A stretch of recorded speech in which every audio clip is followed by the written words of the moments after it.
With New Year's resolutions, many of us will make a vow to eat healthier, and that's a good thing.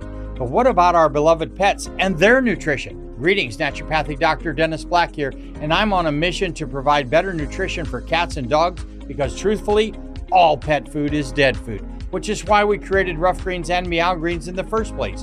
We bring their food back to life with live vitamins, minerals, probiotics, enzymes, omega oils, antioxidants, and so much more. All in a tasty formula that your dog and cat will love. You can improve your pet's coat, digestion, energy, and have less vet bills. Let 2025 bring a new year and a new pet. Get a Jumpstart trial bag, normally $20. Get a 100% discount with promo code BESTFRIEND. You just cover the shipping. Go to roughgreens.com, use promo code BESTFRIEND. Bring your pet's food back to life with Rough Greens. So good, your pet will ask for it by name.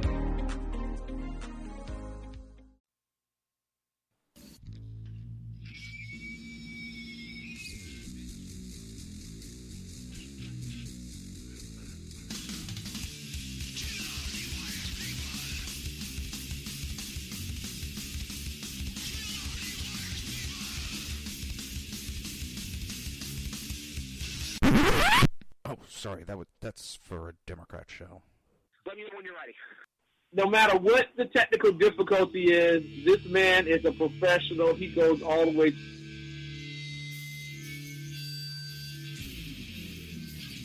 What you represent to them is freedom.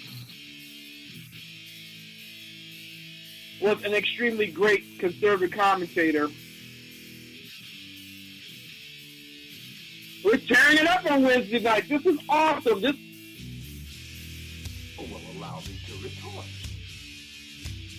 Well, this is Jersey Joe for the Reaver of Common Sense show.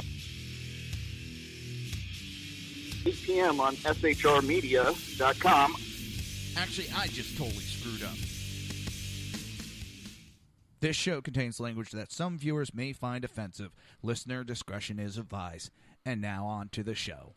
And welcome to the Reaver of Common Sense show. I am your host, Jersey Joe, and I'm making sense out of the senseless. The Jersey Takeovers here, we have expanded to 2 hours every Monday through Friday, 11 a.m. to 1 p.m. Eastern Standard Time. Do you want a kick-ass t-shirt?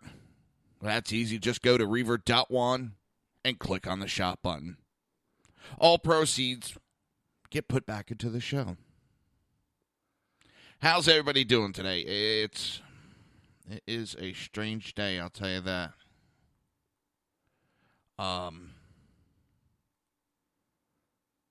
The left, they're scary. And I'm being dead serious. They are scary right now. They have no problem being violent. They have no problem disregarding the Constitution. And it's worrisome. And this is what we have going on in our country.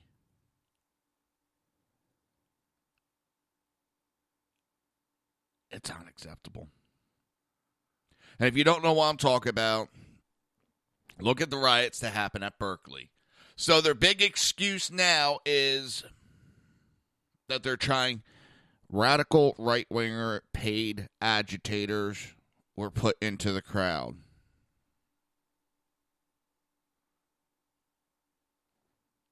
That is their big excuse. Or Milo should have known better. We deem it hate speech. Democrats deem anything that they don't agree with as hate speech. That is their way that they're trying to silence. They try to go that route of political speech and all that, politically correct. That didn't work. So they're trying the route of, well, deem it hate speech, then they can't say it. then they're in the moral right, because who wants to listen to hate speech?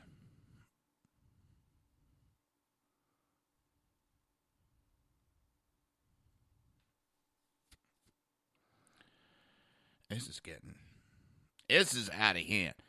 You know, at first it was a little comical, little,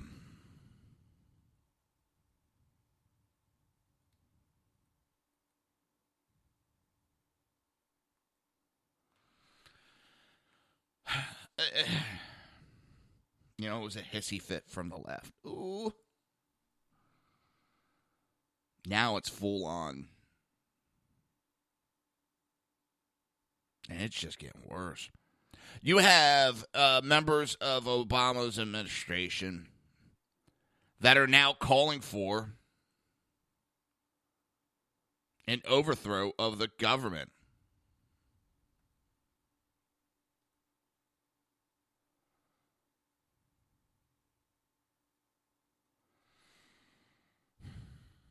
They want the military. They want a military coup. And they call Trump a fascist? This group is calling for a military coup and using violent techniques. And I hate to go this route. I really do, but they want to compare and use the analogy of Nazis. It was Nazis who used violence to stop free speech.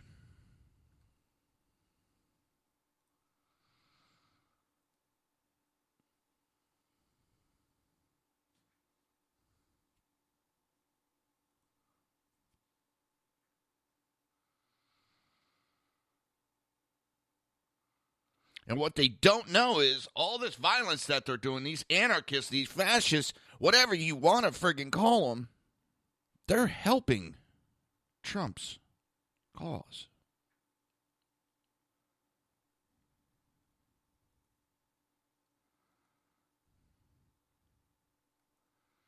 Whether they realize it or not.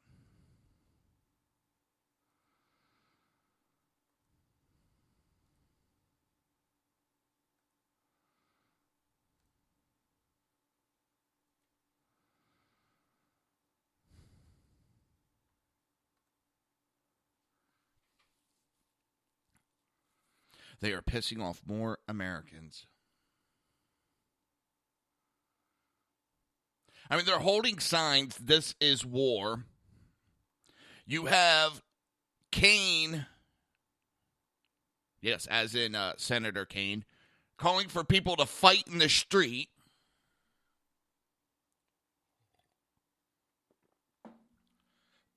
If you're a facilities manager at a university, you know students rely on the cafeteria for breakfast, lunch, dinner, and the occasional late-night snack. So when a dishwasher breaks down and dirty plates pile up, the mess hall can turn messy in the blink of an eye. Enter Grainger. With over 1 million industrial-grade products and fast delivery, the product you need now is never far away. So you can turn that dishwasher back into a lean, clean washing machine. Call, click Grainger.com, or just stop by. Grainger, for the ones who get it done.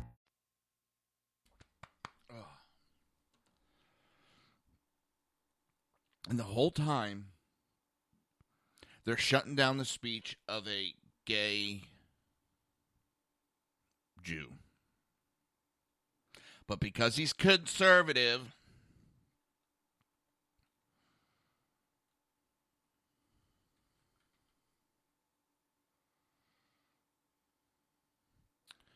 and Berkeley, from hearing, just sat back and, yeah. Doesn't surprise me. Does not surprise me at all.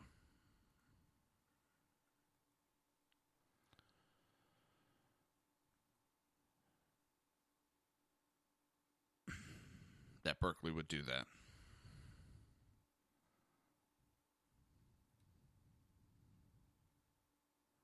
So, from what I'm hearing, there's been a stand-down order that was given to the officers. to allow the little hissy fit to go on.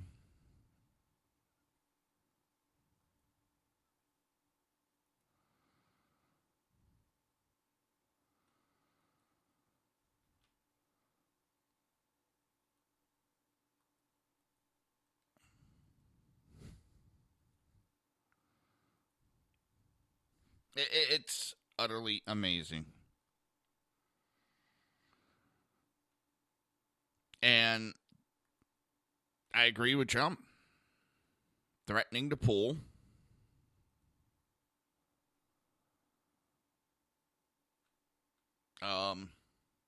financial federal support.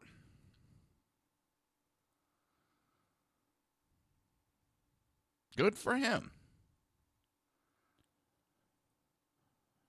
It's about time these children get taught what real life is about, and there's consequences for your actions.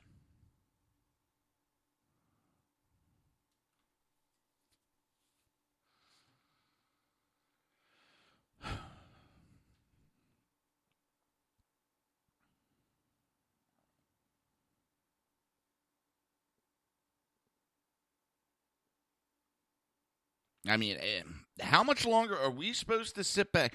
This is not freedom of speech. This is a direct attack on our freedoms. This is a direct assault.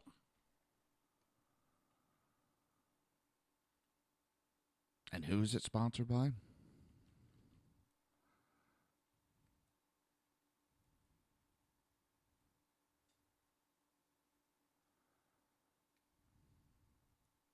None other than the good old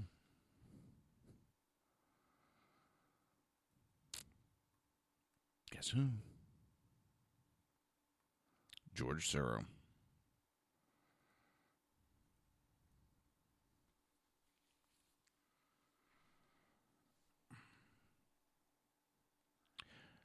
Democrats are so worried about Russia interfering, but yet they allow this man to interfere in our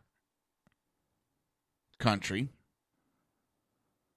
He has been eroding our values, to use their terms.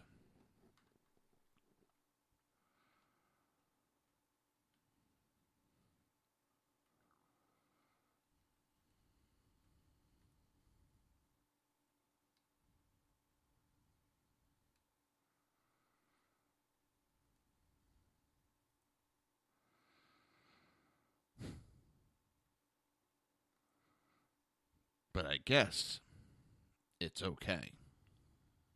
As long as it's the Democrats doing it.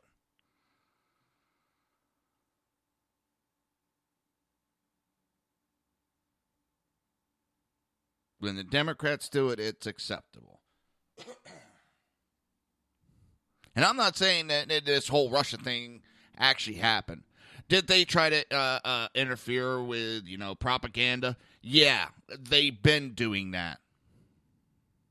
There's nothing shocking about that. They have been interfering with our elections just as we've been interfering with theirs for decades.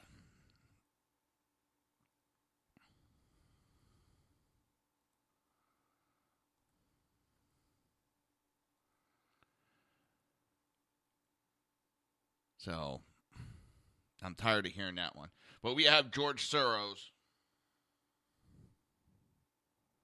actively interfering.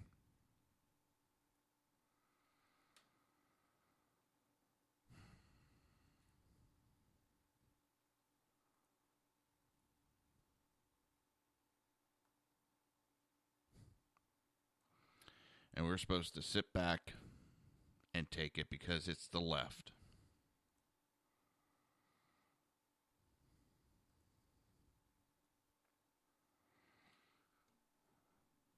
They're tearing apart our country, these liberals are.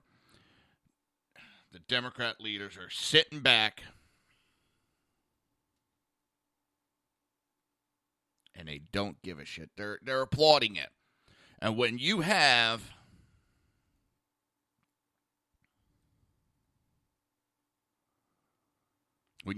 someone the caliber of the Obama administration calling for a military coup that is encouraging these riots to happen.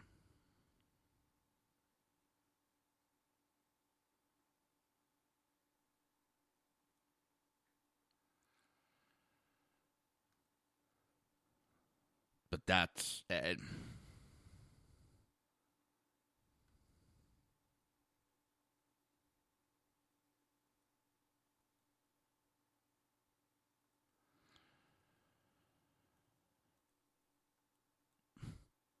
unbelievable.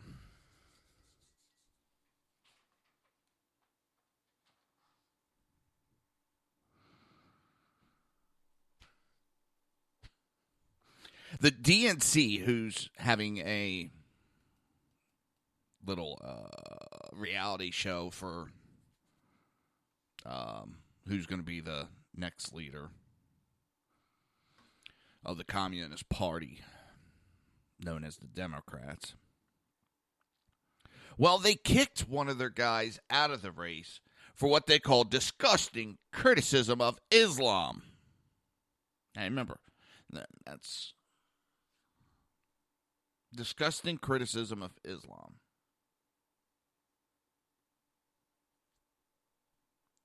They have expelled chairman candidate Vincent Tolliver, who previously ran unsuccessful campaign for Congress in Arkansas. He told The Hill in an email he did not believe his rival, Keith Ellison,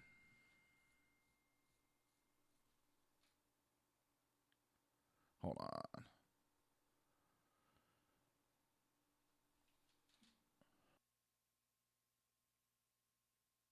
Let me check something.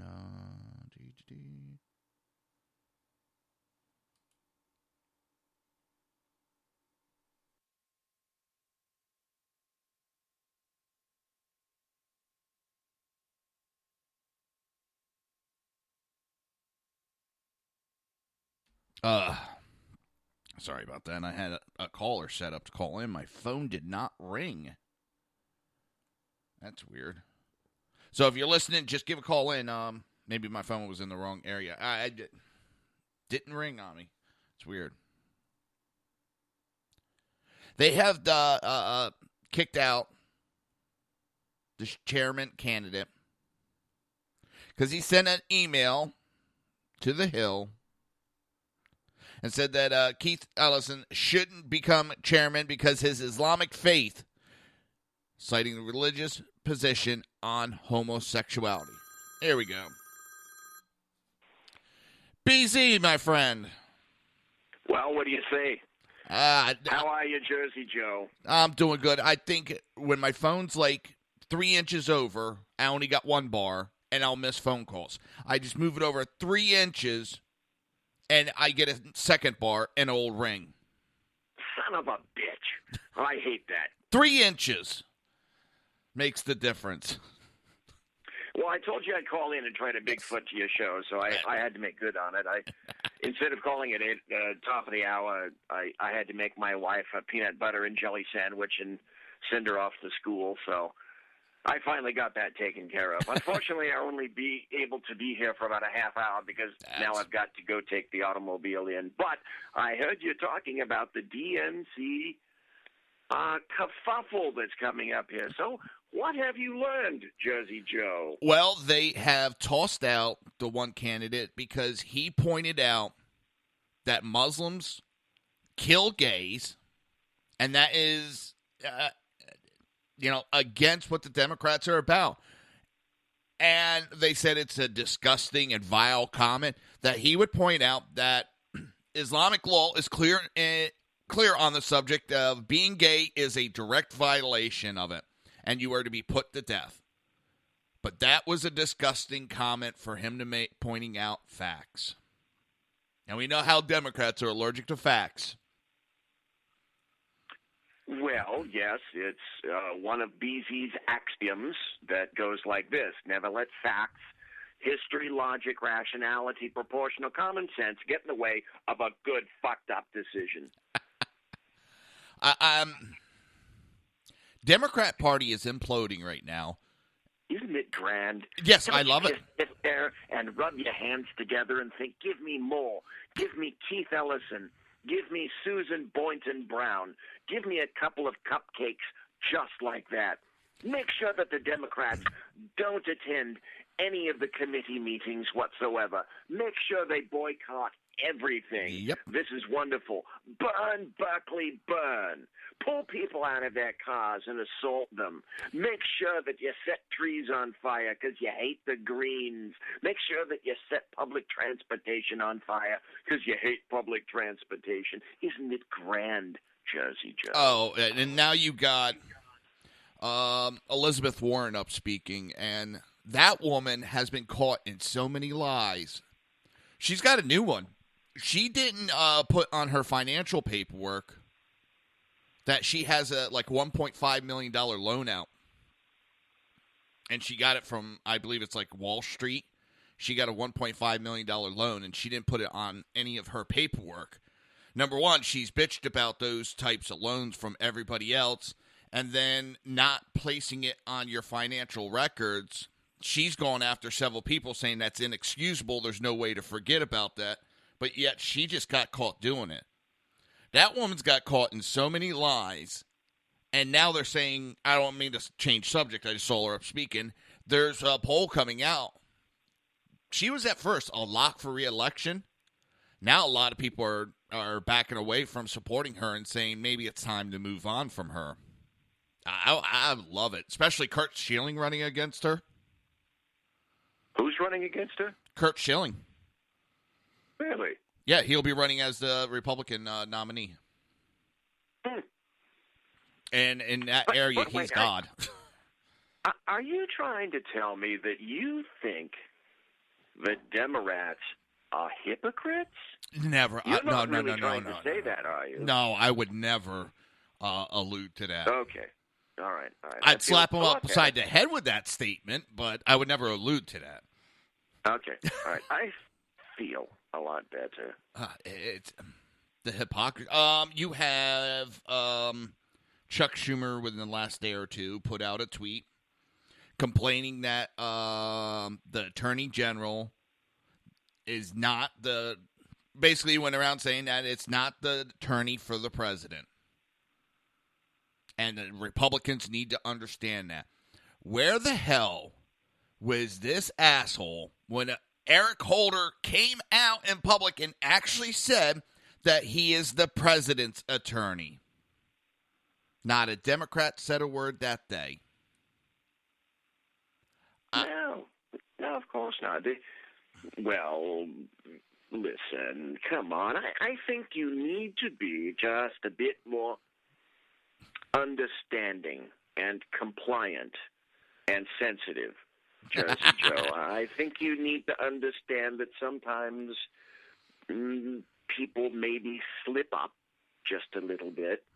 We're all human. You have to understand that mistakes are made, mostly on the Democrat side. And what's a little hypocrisy between friends, after all? How dirty do you feel for saying that? You know, somebody had to write me a check for me to say that. You do realize that, right? Well, I figured you'd want to jump in the shower with bleach and a scrub brush after saying that.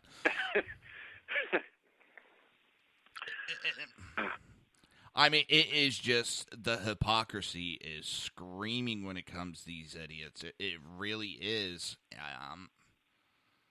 I'm utterly amazed about it.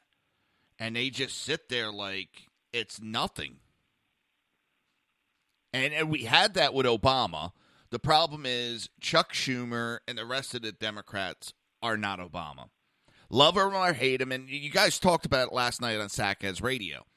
He had a air around him. He was able to go out and rile the base up. He could give speeches and get the panties from every woman in the room. He just has that charisma when he speaks, where Chuck Schumer doesn't.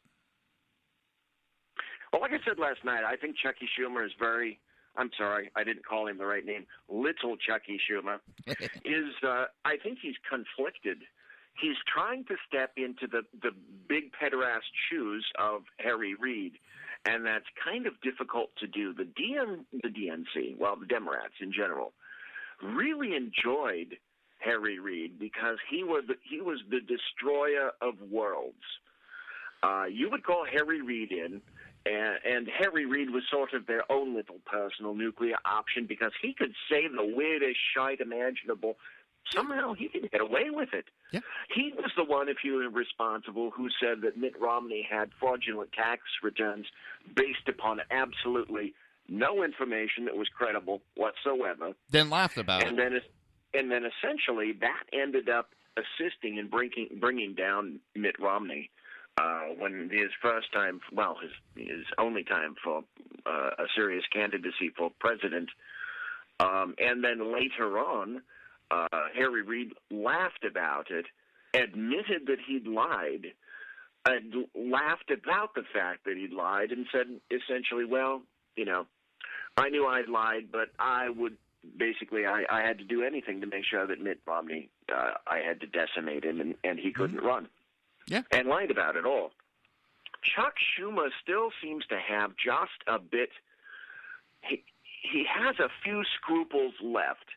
They haven't quite been completely crushed by the DNC, so that's why I suspect he's conflicted. The party expects him to be Harry Reid, but he's not as craven as Harry Reid was, and he's having trouble filling those shoes. I look at it that the Democrats had a chance, actually, that they could have taken back control. They very easily could have. Okay, with Supreme Court pick, they could have came out and said, you know what? We know the Republicans obstructed us. We are going to be better, and we're going to sit back, and we're going to allow the meetings to go through, and we will vote after we hear all the information. We are going to be the party that lets the nominee be heard, and not played ball, but didn't play this childish hissy fit. They would have looked like the adults, and they could have stuck it to the Republicans on obstructing Obama's nominee.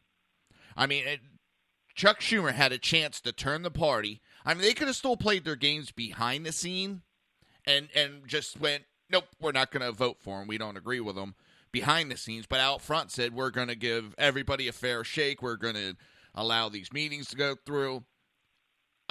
We're going to let Trump have what he wants because we feel that's going to hang him. We'll let him destroy himself. We're not going to stand in his way. They could have very easily done that and just I think they would look a lot better than what they do now. Historically, one of the few candidates, I should say, to be completely demolished and left in ruins, and that's where the phrase balked comes from, was Robert Bork. So if you look at the history of Supreme Court candidates who have been accepted, historically you look at it, and it's the ones that are conservative that sort of squeak by in terms of the vote. The rest of them who lean left, if you look at the actual numbers about how many people voted pro, voted con, that sort of thing, the GOP has consistently gone along and voted for pretty much any candidate that the Democrats have put up there. They've been very, very conciliatory for quite a long time. And it's just, but neither party, except the GOP actually is much worse, but even the Democrats don't know how to play long ball like Islam does. Islam knows how to play the long game, and the Democrats certainly don't. They're deciding that they've stated that they're going to filibuster Judge Gorsuch. But my question was, okay, you install Gorsuch. He's there basically to replace Scalia. And then even if Gorsuch makes it in there, and he will, by the way, he will be installed. You put it in there, and all you've done is you've gone back and obtained the equilibrium that once rested there say, in January of last year, the Supreme Court was full, all 9 justices, and all you've done is reestablish what had already occurred. The big problem for them is there's going to be at least, I'm guessing, another 2 justices coming up in the next 4 years. There's going to be a health problem issue, or 1 or 2 of them will end up stepping down because of age, various other issues. So you've decided that you are, in fact, going to go all out against this particular nominee, when, in fact, you should be saving up your ammunition for the next one that's coming, because our next one will come. You just pulled my next point, sort of. Well, that's the one, the next nominee after Gorsuch, that's the one that's going to be hypercritical for the Democrats, because that really will begin, that will begin to weigh the court.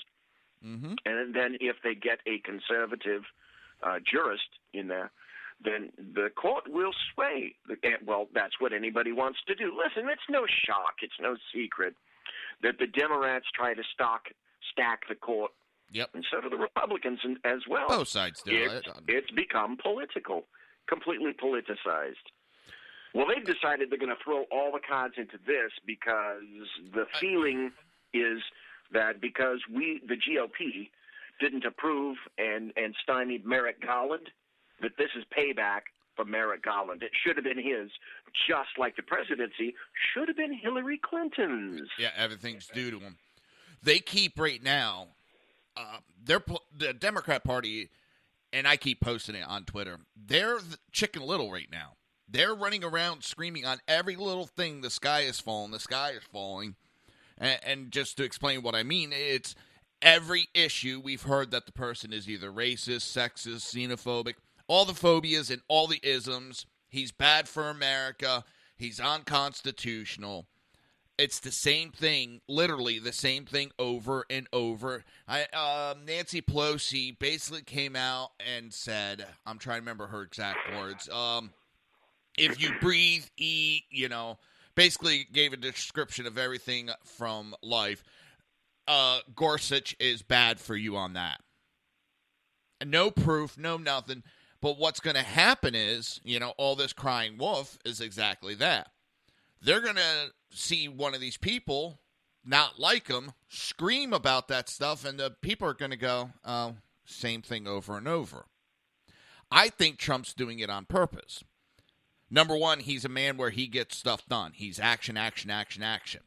And he's overloading the Democrats so bad. I forget who made the analogy. It's like Greg Gutfeld made the analogy. It's like a tennis machine that's overloaded or, going wild, and it's shooting that tennis ball nonstop at you. And, well, that's what Trump is doing to the Democrats, and they're just swinging wildly and blindly. And it's the people are sitting back going, so this is the true Democrat Party. I mean, the polls are showing that the moderates are leaving the Democrat Party, and the only thing they're being left with is that alt-left extremist group. Well, the funny thing is, what it's proving is that a 70-year-old man with a dead orange cat on his head is out working each and every individual in D.C. on both sides of the aisle. Yep. He's making all of those arseholes look like they just stepped in from summer vacation. So you're right. It's like the Democrats are standing in a batting cage. They're attempting to keep a firm grip on the bat, but the balls just keep coming at them. This guy gets up at 4 o'clock in the morning, works for 12 or 14 hours, goes to bed, gets 2.35 seconds of sleep, and then wakes up the next day to do it all over again, because that's what he's done in his adult life for the past 55 or 60 years. That's how he works. That's how he's used to conducting business. Yep. These arseholes are used to conducting politics. And the politics is backfiring. And I honestly believe, because my parents they're scared right now. And in some ways, I've talked with Zach and Sean, with what's going on from the left. I'm actually scared, because they're turning violent, as we saw again in Berkeley. They're turning violent. You said at the beginning of the show, they're pulling people out of the cars, beating them. That's somewhat what I like about living in Florida, because we actually had an incident, and I'm not making threats or anything like that. I'm just saying one of the things I like. There was a road rage incident recently, and this guy got out of his car, walked up to the car, smashed through the window, and started beating the shit out of the guy.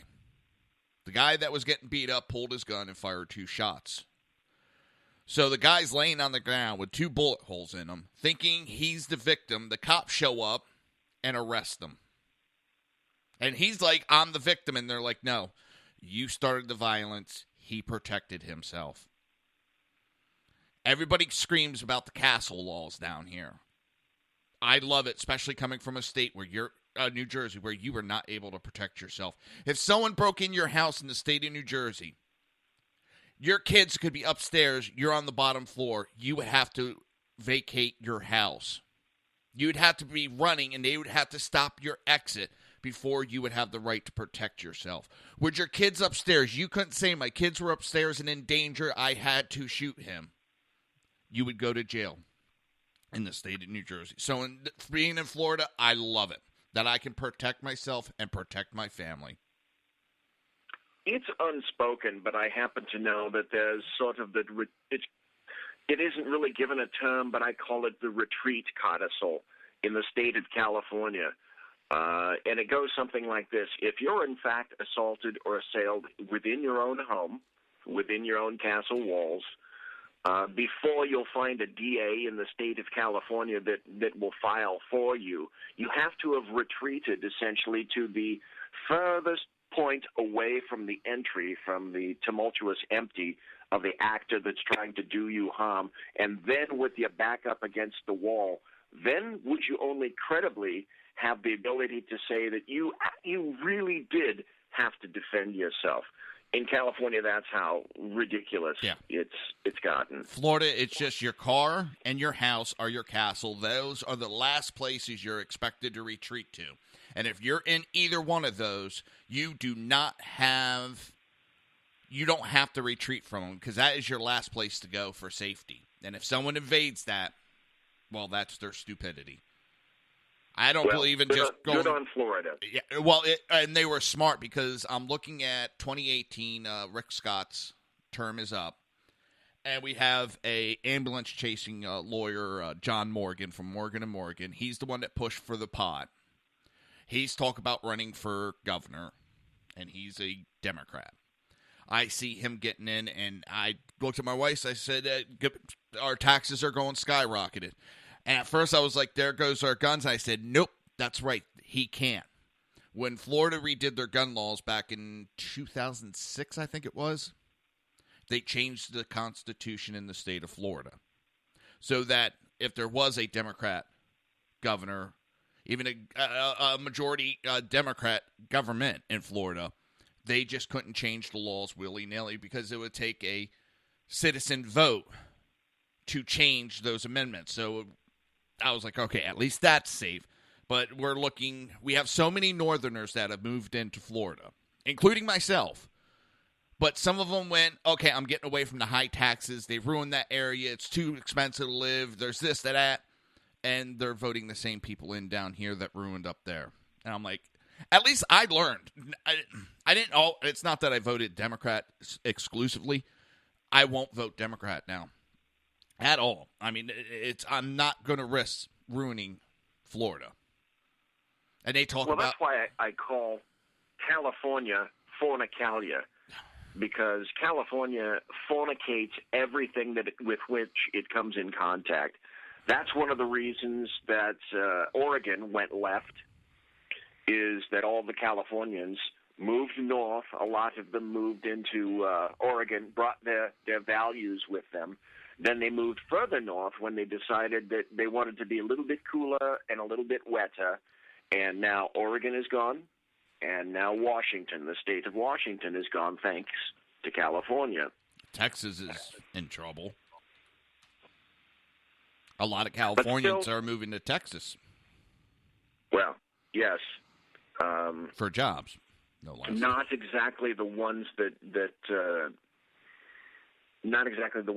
you're thinking of. I think Texas still has something left in it. Yeah, but I'm just saying they're starting to go that way because you got so many of the Californians moving there for jobs. Yeah, and again, it's early in the morning, and I might as well be blunt as hell. It's for those of you living in high population centers or living in leftist areas, all of the stuff that's occurring right now and that will occur in the future, you get what you deserve. I feel sorry for Ken. I feel sorry for conservatives that are trapped in what I call the urban rat cages. And if you continue to live in an urban rat cage and decide that you want a low-footprint, high-density population center like Chicago, Baltimore, Detroit, L.A., San Francisco, Berkeley, you deserve all of this crap that you're getting. I still feel sorry for Ken, though. I just saw an article, and I talked about it before you came on the air, and I meant to bring it up earlier, so excuse me for jumping subjects. Did you see she was the foreign no, it doesn't say what position she had. She was with Obama's administration. Rosa Brooks. She is quoted as saying that we need to carry out a military coup on Trump. Wonderful. Then they wonder why all this violence is going on. And I actually got told last night that it was radical right-wingers that infiltrated the protests and started the violence in Berkeley. Right. Yeah, I know. Right. The excuses coming out from it to try to justify, well, they don't like him because he's hate speech. Well, I don't like the KKK. I don't like Black Lives Matter. But both of them have the right to speak. I'm not going to shut them down. The left, the only way they can shut down people's conversation, or the only way they can win is by shutting down people's conversation. Political correctness was there for how many years? That's dead and done with. Now they have to go to hate speech and fake news to try to shut the speech down. I'll go back again because it's early in the morning, and I'm not feeling particularly conciliatory myself. This is the perfect reason why the government wants to disown you. And as soon as I say something like that, I can hear the radio dials and the internets being clicked off from your show all across the nation. But the Second Amendment doesn't exist for hunting. The Second Amendment exists in order to defend yourself from people who assault you and to defend yourself from the government. The government would just as soon, at least the government under leftists, would just as soon you be completely disarmed so that if this sort of thing happens, they can continue the roll and you can't slow it down.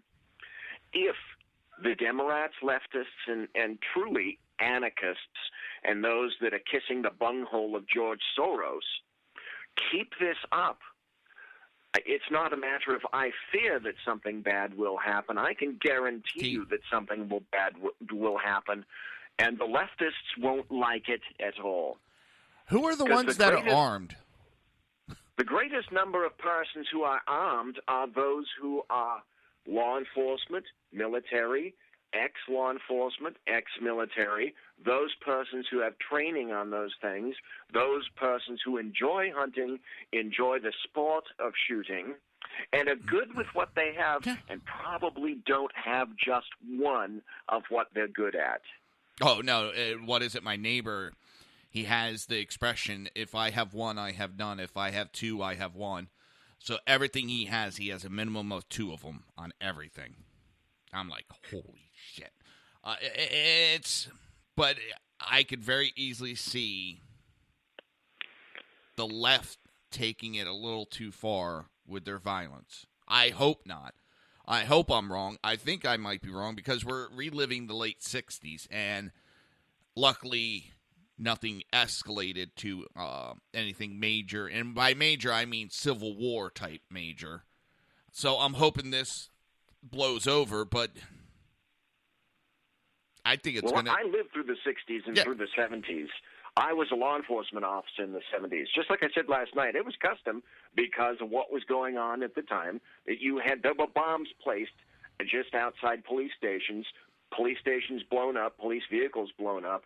It was common sense to go out inside, look underneath your automobile before you started your shift. Yeah.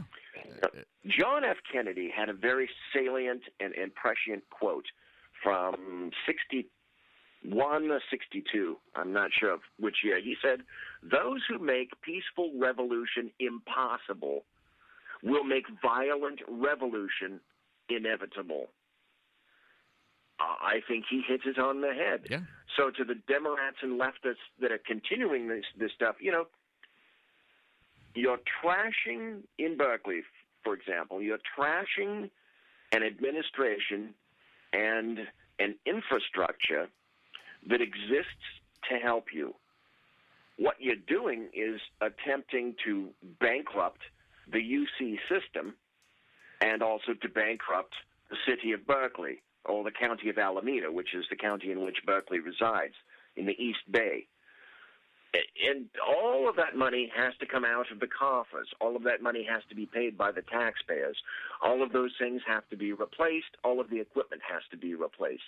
The thing that I find shameful, I know why it happens, but I find it shameful, is that anymore it's becoming more and more difficult to find cops that have an actual sack. But it's not unprecedented.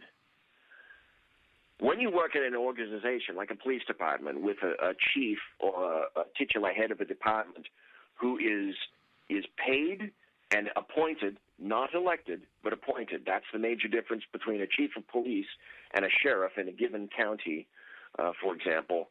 Then you, as chief, the individual that's appointed, you dance to the tune of either your city council, your city manager, or your mayor. Because generally you're working from what is called a strong mayor position. And the mayor, mostly in leftist organizations, the mayor runs the show. On the left coast, some of them have city managers. We have that on the East Coast, too. The city manager actually has more power than the mayor. But the mayor hands down edicts, or for example in the UC system, and I'd not be surprised to discover that Janet Napolitano said this, or the mayor of Berkeley, and we were talking about this last night. It'll be interesting to find out if in fact a stand-down order was given. If so, and unfortunately, I suspect it was.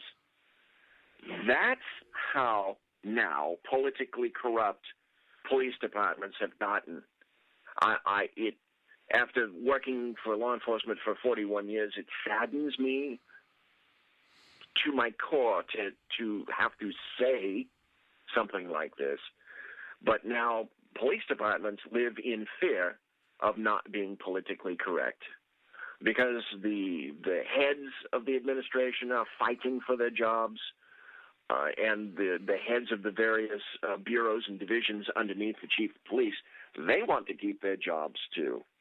It's a sad situation, but sometimes now you really cannot count on the probity and the honesty of your local police departments. That's how corrupt they're starting to become from the inside of those organizations. That's a terrible thing for me to say, but I believe it to be true. That's what Hillary Clinton said back in the 60s. You weren't going to defeat it from the outside. You had to defeat it from the inside. And that's unfortunately what I see going on.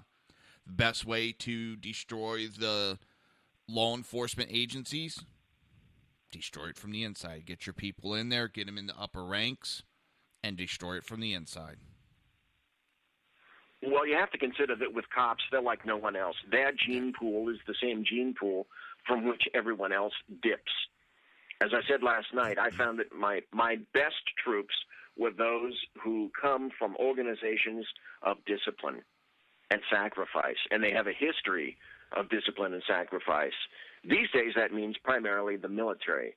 Yeah. So some of my all-time best troops that I ever supervised were former military or law enforcement from other agencies that had come into my particular department.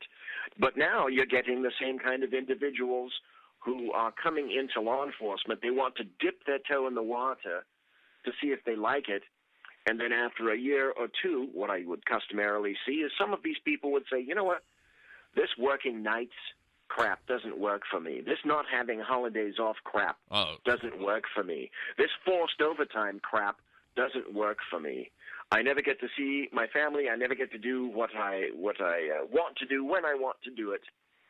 And you know, it's an entire new game. But the gene pool for cops, it's no different than anyone else. I love number one working nights. You didn't have bosses around.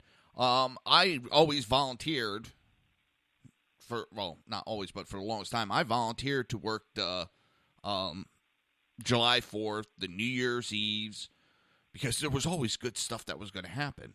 And I'm sure you understand what I mean by the good stuff. But yeah, sure. It's, you don't see that nowadays.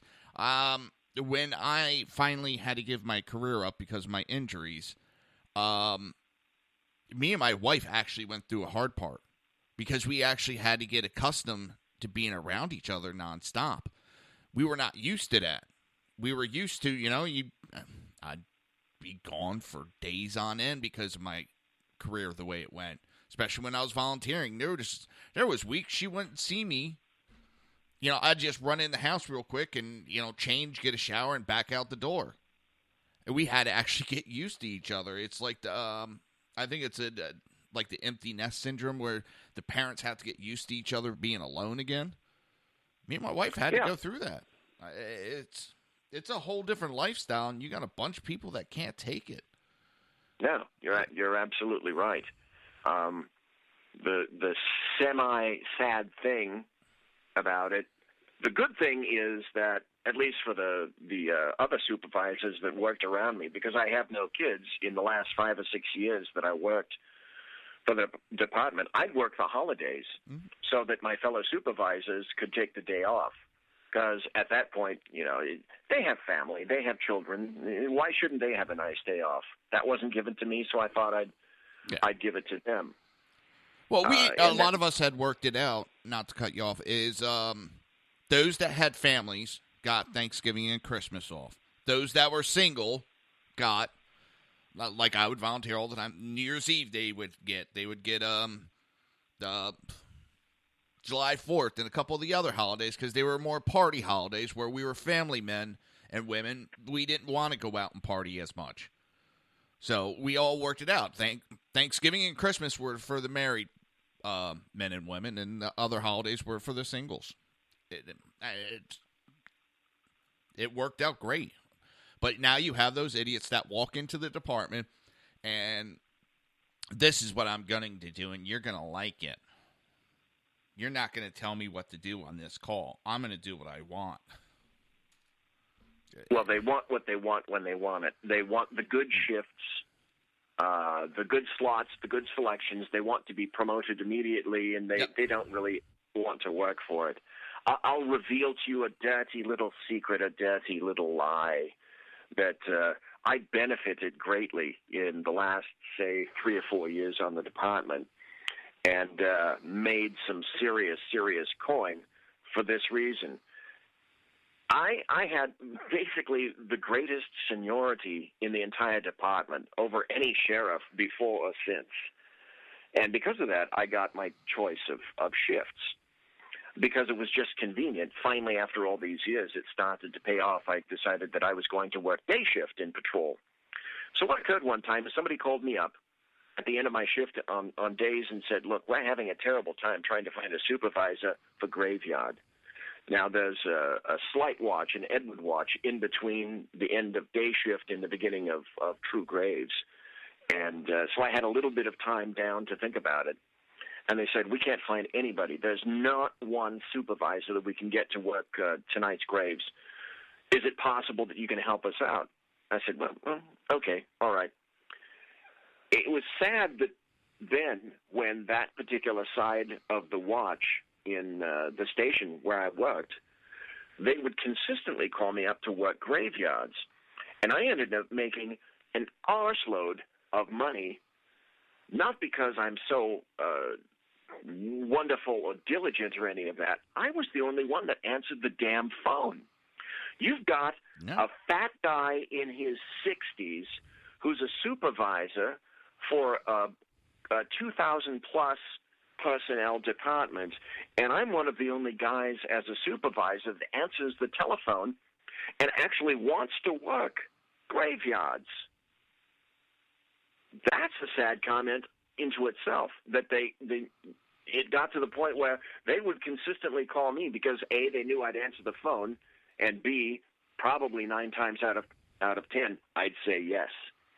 So my last 3 or 4 years, I made a bucket of money because I'd answer the phone. I'd go work. Sometimes I'd work shifts back to back. Oh, I hated that one, doing back to back. The young kids didn't want to do that. The young supervisors didn't want to do that. Some of the younger lieutenants didn't want to work next to me. Well, tough poop. You called me. I'm working for you. Get over it. Yeah, I always loved that one when they wanted to pick and choose who they work around. It don't exactly work that way. But listen, we got to take a break. We skipped over the first one. Do you have to get going, or are you going to stick around? I'm going to have to leave just a little bit after the top of the hour in order to make the time. Okay. You're listening to the Reaver of Common Sense right here on SHR Media and HPDailyNews.com. We will be right back.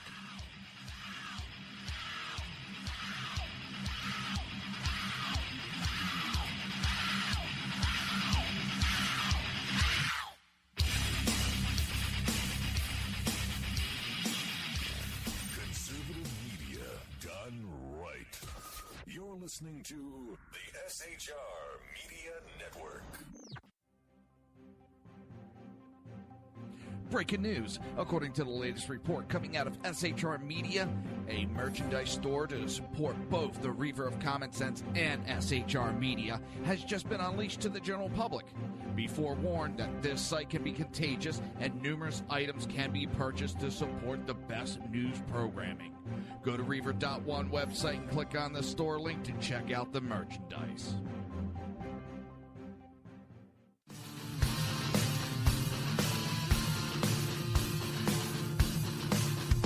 You have been listening to Reaver of Common Sense, hosted by my dad, Jersey Joe.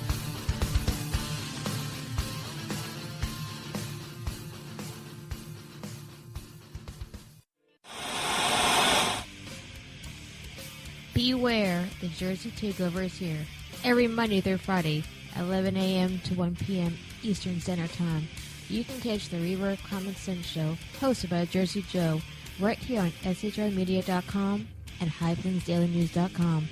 Only Jersey can deliver hell like no one else, so consider this your fair warning.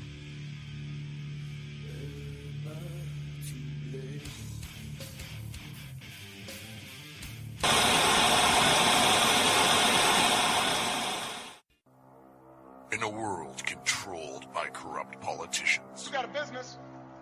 You didn't build that. a team of ordinary men emerge from the ashes to give voice to the voiceless and hope to the hopeless. Sackhead Sean, Dude, I'm not saying cap for the stupid program. Sackhead Clint, All good friends of ours usually show up drunk. also starring Sacco as the producer. I'm a little bit drunk, 'cause I'm drinking. They are the Sackheads Radio Show. Every Wednesday at 8 p.m. Pacific on SHRmedia.com.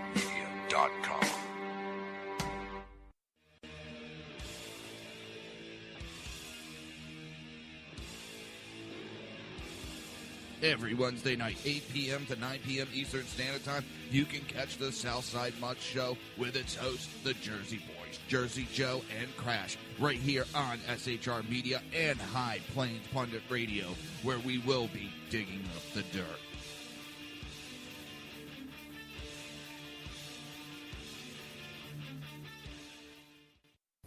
Times are dark.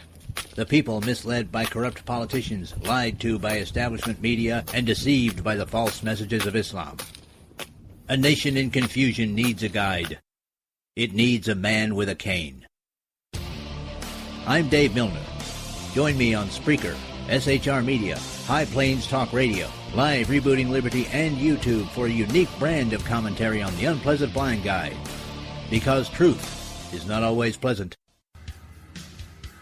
If you miss a show, don't worry. You can catch the replays two ways, rebootingliberty.com or the reaverofcommonsense.com. While you're there on Reaver of Common Sense, don't forget, drop in your email and keep up to date with everything going on, or click the like button on the Facebook widget. Now on to the Reaver of Common Sense.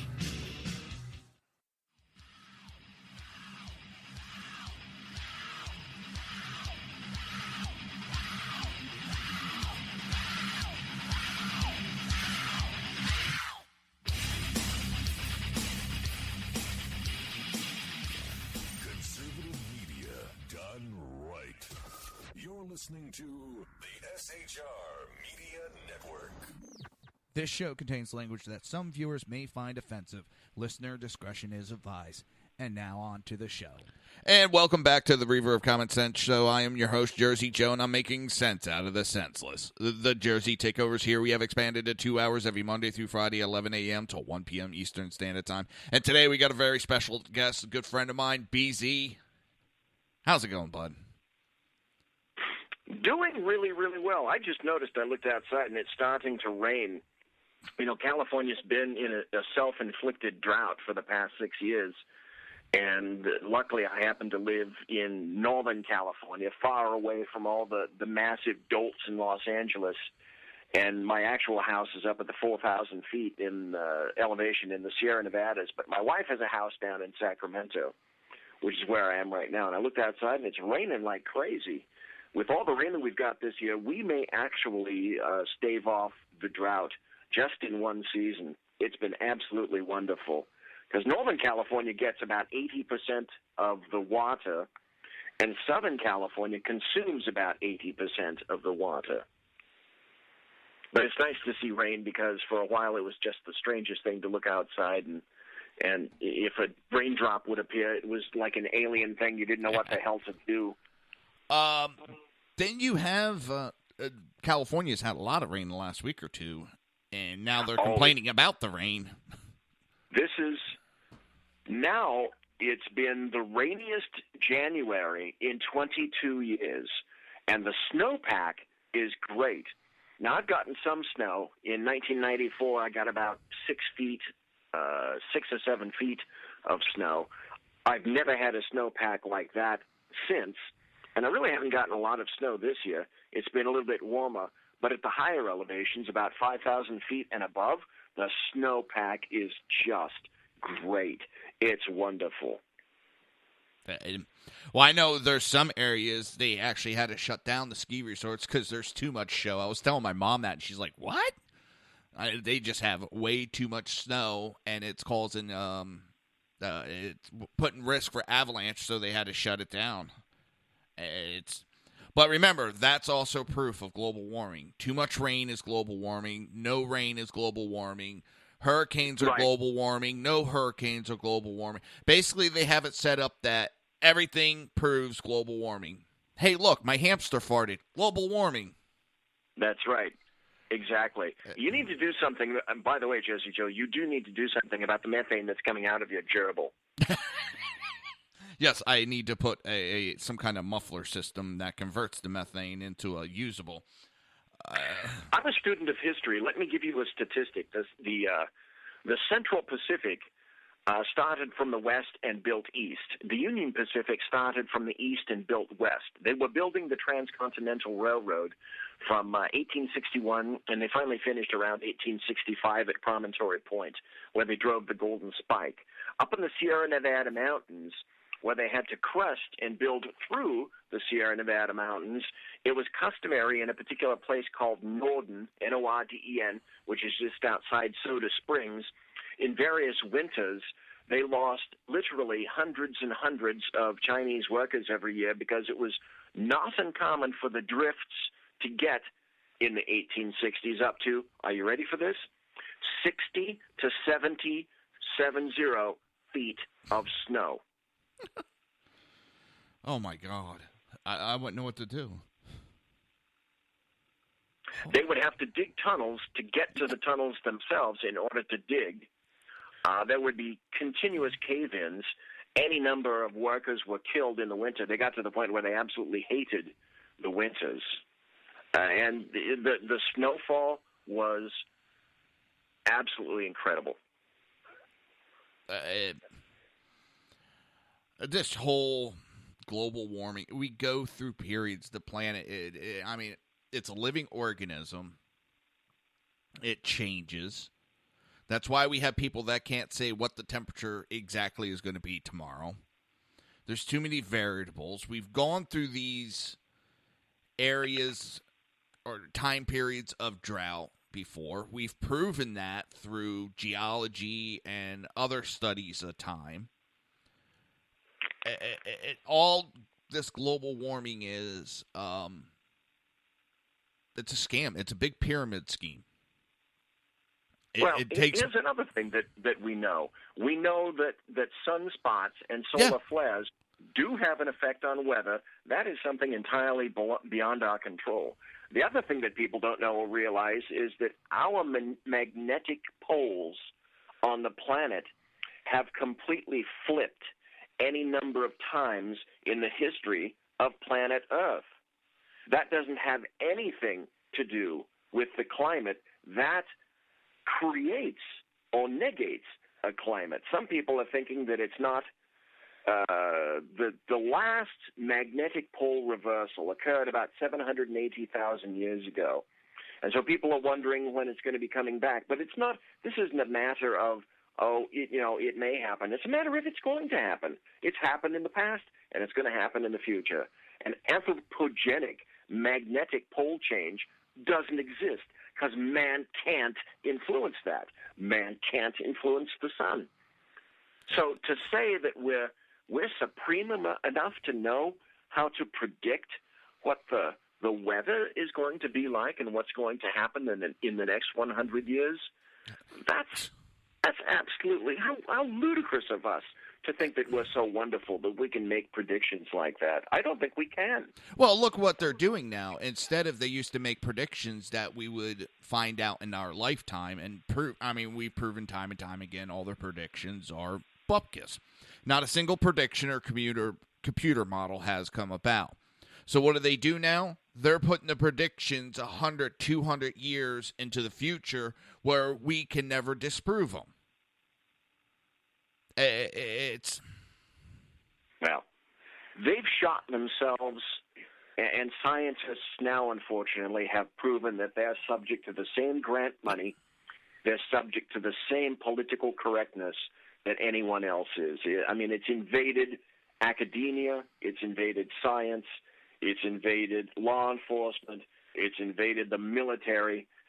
Oh, for fuck's sake, having military soldiers wear women's spike shoes, give me a god-dang break. Good Lord. Well, you have Judge Apatow.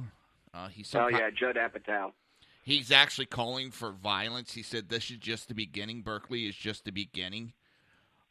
He deleted it because it was too vague, and this is just the beginning.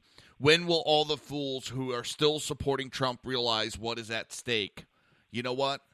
I do know what's at stake. Our freedom, because they're doing away with our... Stake. Here's what it is at stake, and I'll say this, and then I'm going to have to jam. Yep. The Democrats and leftists and anarchists and the American media maggots, are encountering bedwetting, pants-shitting hysteria because they're afraid of one thing. They're afraid that Donald Trump may succeed. Exactly. Nothing succeeds like success. They cannot have him succeed. Therefore, he must be removed at all costs. And that's where I said earlier, it scares the shit out of me. I fear for my daughter. I fear for my wife's life. I fear for my life. There's no low they won't stoop to. They're getting violent. It's how long before a conservative says, I have had enough, and fire back? I think that's what they want. Yeah, I think it is what they want, too. And it's like the Talking Heads song, watch out, you might get what you're after. Yeah.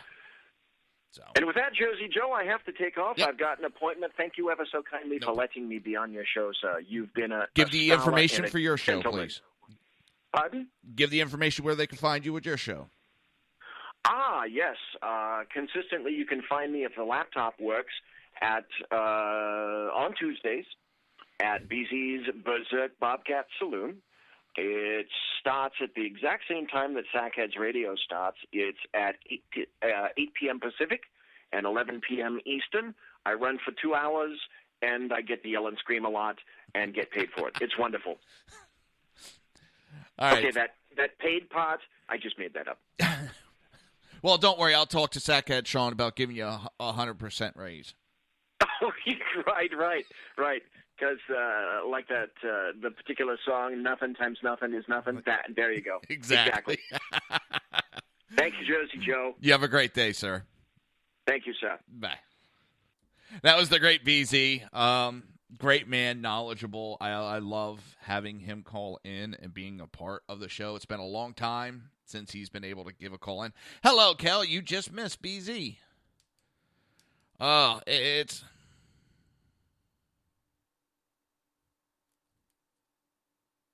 The left are losing it. They're becoming extremely violent.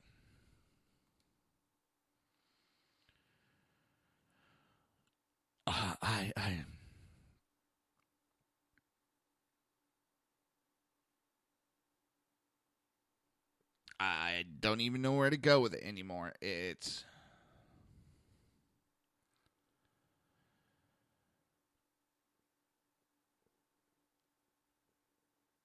They want, on this idiot's page, these elitists, and more and more, I'm not watching all these idiots. I'm not watching their programs. I'm not watching any of that because I am tired of supporting them. Maybe when they learn... They have a right to their free speech, but when they're sitting there approving of violence, they're pushing true fascism. They talk about the Nazis. Well, who's the one causing the violence to shut down free speech? Who's the one causing violence to change political atmosphere?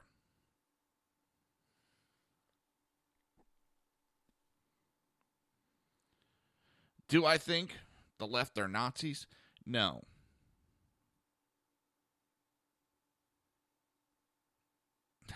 But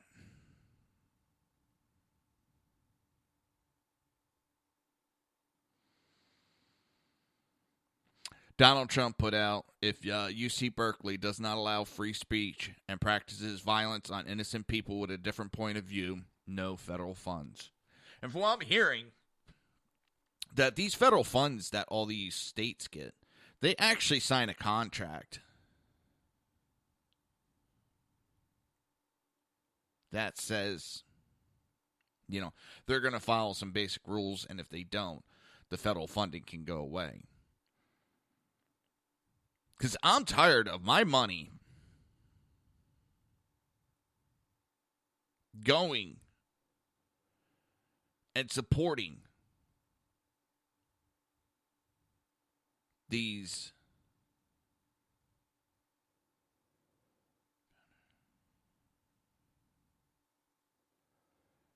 that's funny. Alexander Soros, who's the son of George Soros, went to UC Berkeley, and they got all these violent.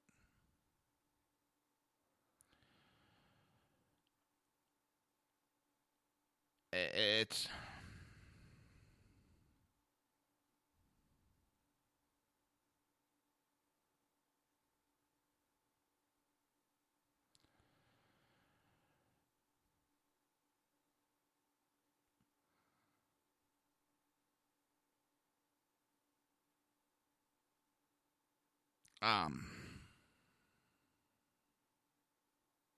It's mind-boggling. One of the things I don't think I brought it up, but they talked about on Sackheads last night, and CNN is crying that they're being pushed out, and Trump's picking on them. How dare he?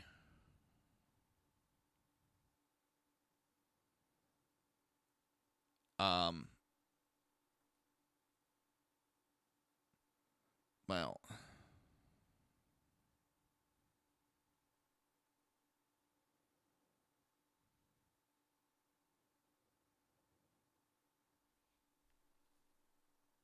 what about Obama? And he singled out Fox and conservative radio stations. He tried to demonize us nonstop. But that was okay. But Trump pointing out the fake news of CNN is wrong. The hypocrisy of the left.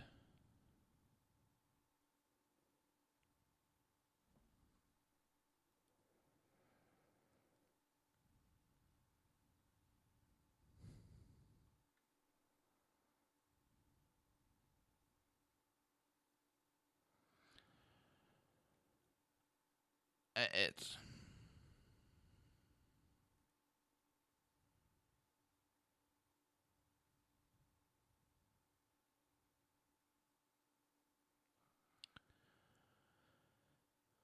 I'm at a loss. They're not giving this man a fair shake, and he points it out.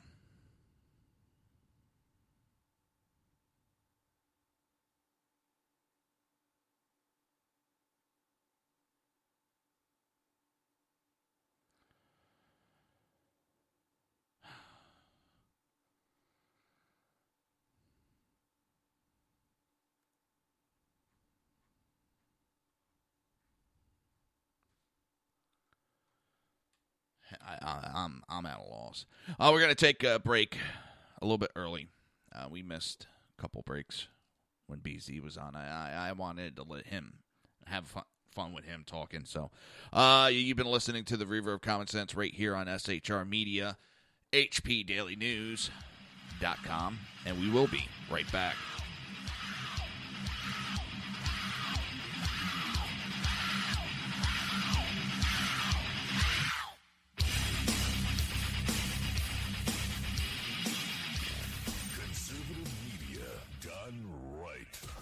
You're listening to the SHR Media Network. Breaking news. According to the latest report coming out of SHR Media, a merchandise store to support both the Reaver of Common Sense and SHR Media has just been unleashed to the general public. Be forewarned that this site can be contagious and numerous items can be purchased to support the best news programming. Go to Reaver.one website and click on the store link to check out the merchandise.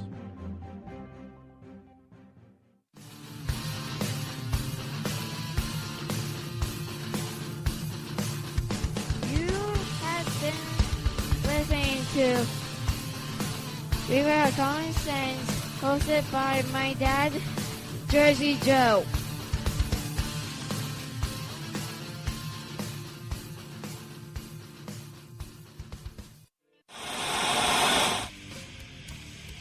Beware, the Jersey Takeover is here.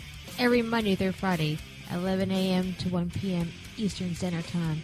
You can catch the Reaver of Common Sense show, hosted by Jersey Joe, right here on SHRmedia.com and HighPlainsDailyNews.com.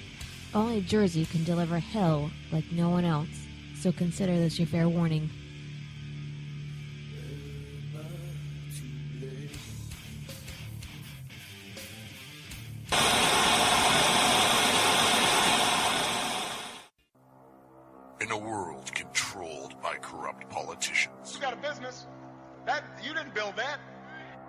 A team of ordinary men emerge from the ashes to give voice to the voiceless and hope to the hopeless. Sackhead Sean. Dude, I'm not saying cat for the stupid pro. Sackhead Clint. All good friends of ours usually show up drunk. Also starring Sacco as the producer. I'm a little bit drunk, 'cause I'm drinking. They are the Sackheads Radio Show. Every Wednesday at 8 p.m. Pacific on shrmedia.com.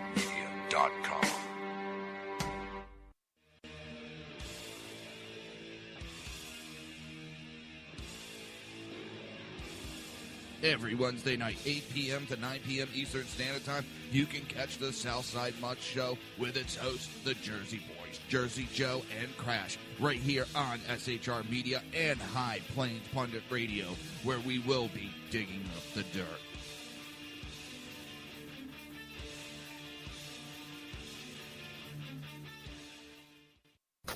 Times are dark.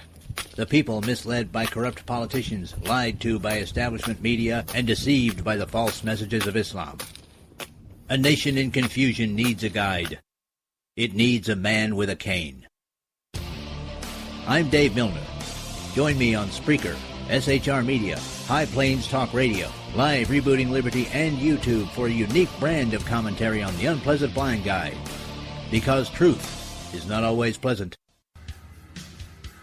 If you miss a show, don't worry. You can catch the replays two ways, rebootingliberty.com or the Reaver of Common Sense.com. While you're there on Reaver of Common Sense, don't forget, drop in your email and keep up to date with everything going on, or click the like button on the Facebook widget.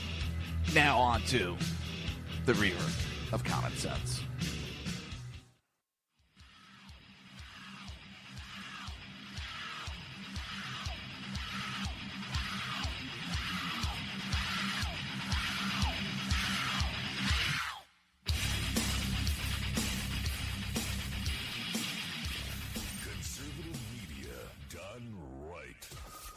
Listening to the SHR Media Network. This show contains language that some viewers may find offensive. Listener discretion is advised. And now on to the show. And welcome back to the Reaver of Common Sense Show. I'm your host, Jersey Joe, and I'm making sense out of the senseless. The Jersey Takeover is here. We have expanded to 2 hours every Monday through Friday, 11 a.m. to 1 p.m. Eastern Standard Time. So, Miss Senator Elizabeth Warren is tweeting out, if you're going to drain the swamp, prove it at Senate GOP. Protecting two men who lied during the job application isn't the way to start. So, lying on the job application, sort of how she failed to disclose a $1.3 million credit line with Bank of America. The same Bank of America is the groups that she attacks nonstop. But yet, she goes and gets a credit line with Bank of America, which she failed to report. Methinks the woman is a fucking hypocrite. Methinks that woman is full of shit.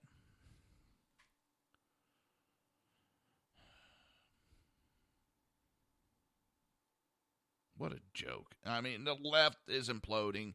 She has got caught in lies after lies. I'm American Indian. I'm a part of this tribe. No, you're not. And now they're trying to justify it. Well, she's 132nd. Let me explain something to everybody here. If you, the fake Indian, Pocahontas. Poker in the eye. If you go back and DNA on everybody that has family heritage that goes back to colonial time, you're going to find a American Indian in your DNA somewhere along that line. It was very common to have intermingling. And during the time period, it was not something that you would admit.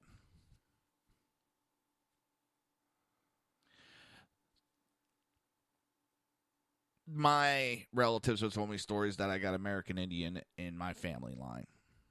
Do I go around clicking that on applications? No. Do I try to use that to get cheaper college? No. Do I use that to try to deceive people? No.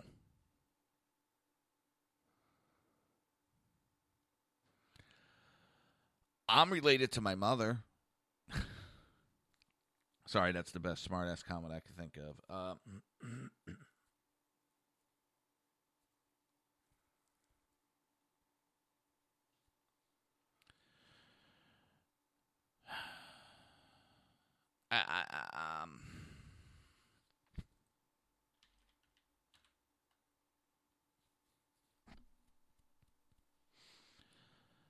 It is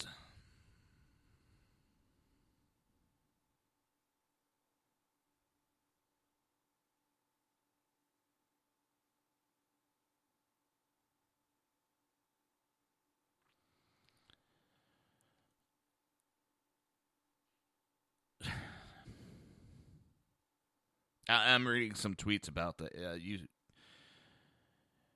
UC Berkeley.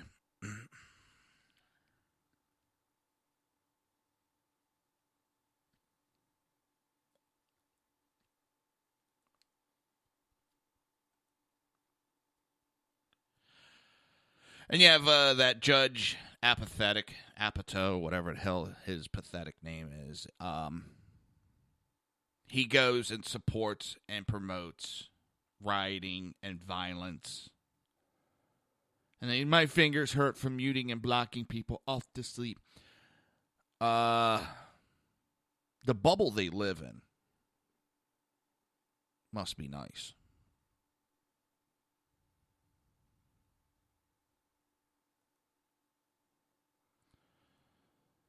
It's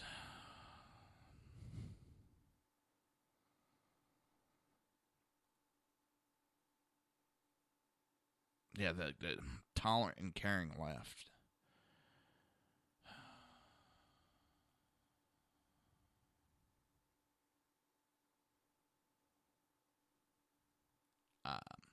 They're showing just how un-American they really are. They do not care. They want their childish way at the destruction. They don't want free speech. They don't want freedom.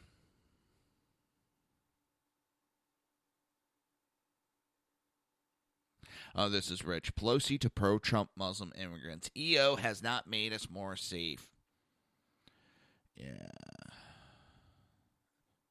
You have Russell Wilson, quarterback for the Seattle Seahawks, has alluded to a Trump assassination.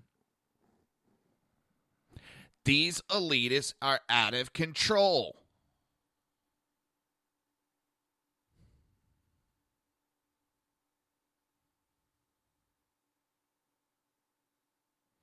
Michael Moore is still threatening he's going to create a new party. Go right ahead. Go ahead, Michael Moore. Do it. I double dog dare you to do it.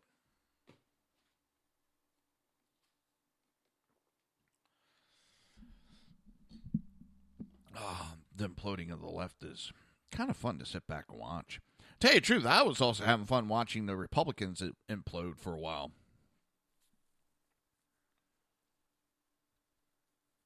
Funny thing is, who's the one that saved the Republican Party? Trump.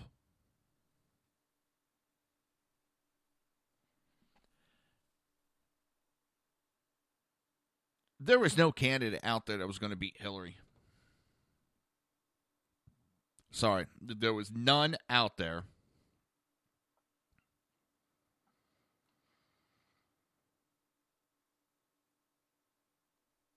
And I know that'll get me in trouble with a lot of the other supporters.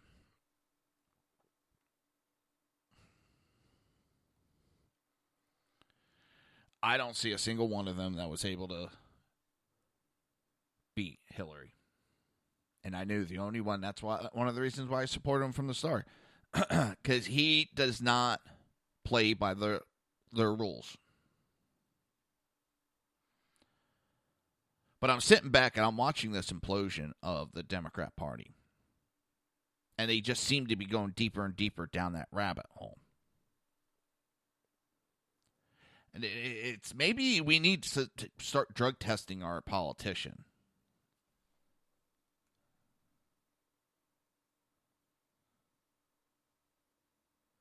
Because I don't mean to beat a dead dog. I mean, it's everything that has hurt them, they keep doing.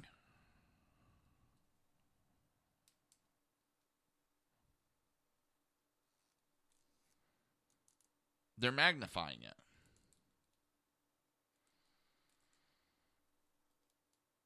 And I talked about it a little bit last night on Southside Much So. Tim Kaine is calling for fights in the street.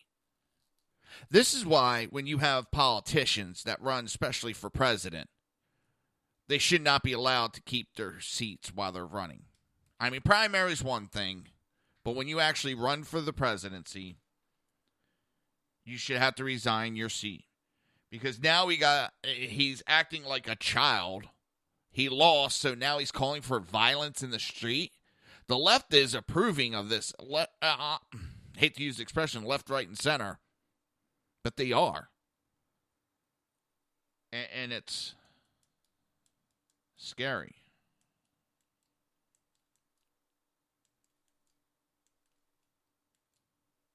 And I can't use any other words to think of. I know my simple mind can't come up with anything, but in all honesty, it is scary as hell out there, people. I had my parents calling me last night. They were watching the news, and they wanted me to check something out. And they were afraid that Hillsborough County, Florida, was talking about becoming a sanctuary city. Which I was like, I've seen comments from the sheriffs that say, they're not going to blindly, hold people just because they're asked to. They're asking for proof so that they can justify, putting a hold on somebody. Okay, I gotta say, that's not sanctuary city. They're just asking for proof, some kind of probable cause, I should say. That's the word to use, probable cause. And they cite one case where a gentleman wasn't, he was a legal citizen, but he was detained for being illegal, and they said that it was unconstitutional. He was held with no probable cause. All right, I could somewhat understand that. So my mom calls me up, and she's like, I just heard that they're trying to make Hillsborough County a sanctuary city. So I'm like, all right, let me check it out. I'm looking. The only thing I could find is there's immigration groups that are pushing for it. Let me tell you, if they try it, I will be at every single meeting. I will be calling on Hillsborough County sheriffs to arrest any of the politicians that push it, any groups that are speaking outward. U.S. Code 1324, verbally talking about that and pushing for sanctuary status and coming out and saying to become a safe zone, you are promoting coming into this country illegally.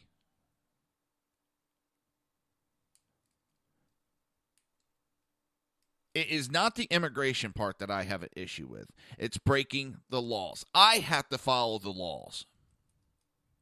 So shall they.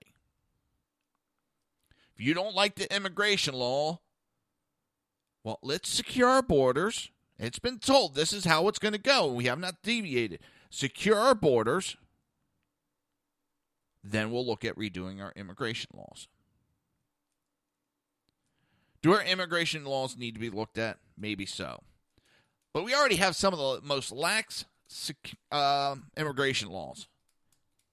And what really pisses me off when we have Mexico chastising us for the way we treat these illegal immigrants.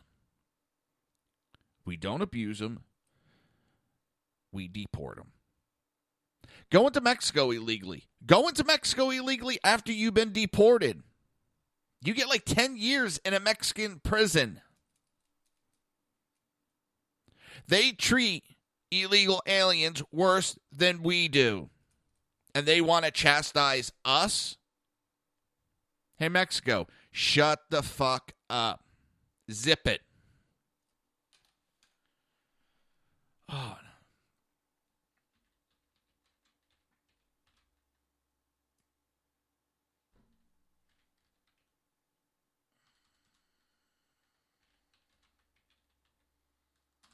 Just. This is all I gotta say. What the? That wasn't it. Ready? Why make trillions when we could make billions? A trillion is more than a billion, numbnuts. All right, zip it. You can't even... Zip it. Zip. Zip it? Look, Ladies and gentlemen of the jury, exhibit A. Number 2, would you please back me up? Look, I'm Zippy Longstockings. I can't... When a problem comes along... You must zip it. Zip it good. Found, would you... She's too high, Pindoba. Nita Hioto. Subtitle. Zip it. I'm just trying to... Zip. Would you like to have a suckle of my zipper? I want you... Stop. This is... You know... You're like a child. Talking... If you... Just... One time... Zip it. Unveil the time corridor. That is what we need to tell Mexico. And if they continue to go on... But, all I'm saying... They're gonna get a... I'm just... Knock, knock. Who's there? I got a whole bag of Let me tell you a little story about a man named Even before you start, that was a preemptive Just know I have a whole bag of with your name on it. And that's what I got to say to Mexico. You want to try to lecture us about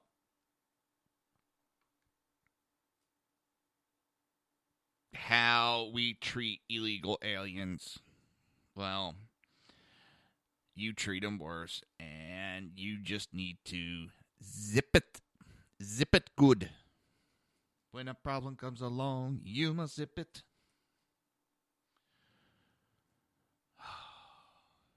I love the media right now. They told us to shut up. No, shut up and listen. Sometimes the best thing to do is to open the ears and close the mouth.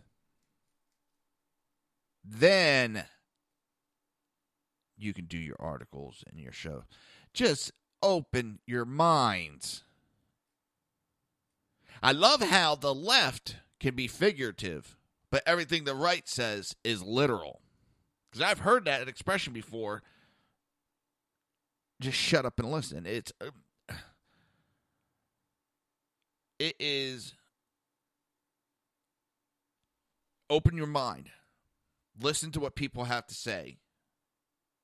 Stop talking nonstop. It's not a hard thing. It really isn't.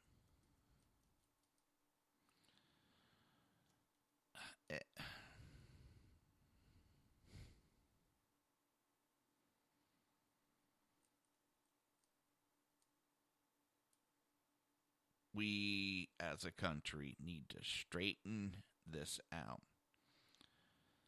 The world is going to hell in a handbasket. And we're busy playing tiddlywinks back here in the country. But this is, I got to admit, this is kind of going globally. And it's the same group. And it's all revolves around one man.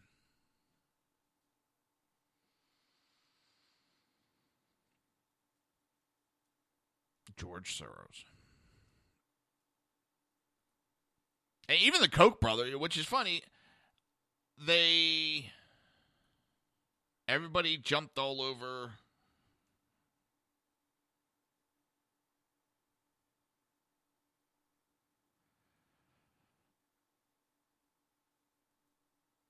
the Koch brothers. Well, guess what? Koch brothers aren't just backing Republicans. They never have. They're backing anybody who is willing to do their bidding.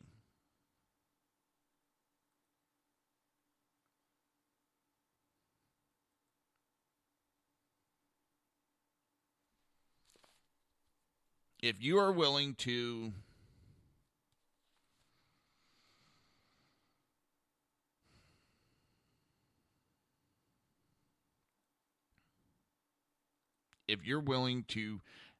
push their open borders to help their business, then they'll back you.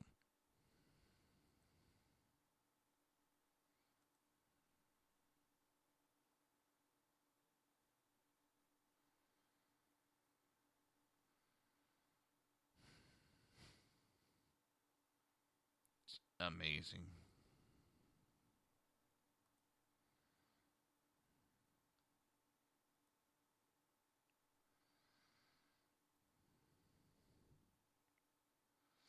How much more do we have to sit back and take?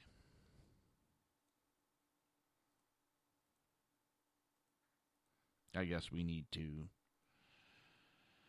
The fight isn't over just because we got Trump in place. I knew the fight wouldn't be over.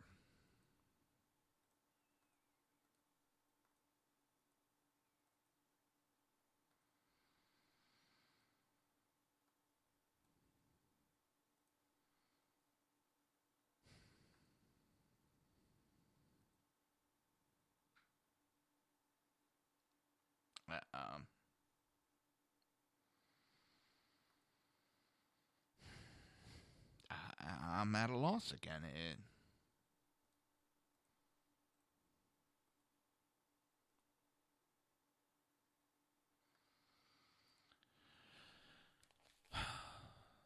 We need to stand up and fight.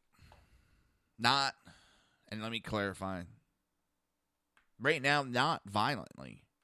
We need to fight against this insurrection, this fascist attempt of an overthrow of our government. You're listening to the Reaver of Common Sense right here on SHR Media and HPDailyNews.com. We will be right back.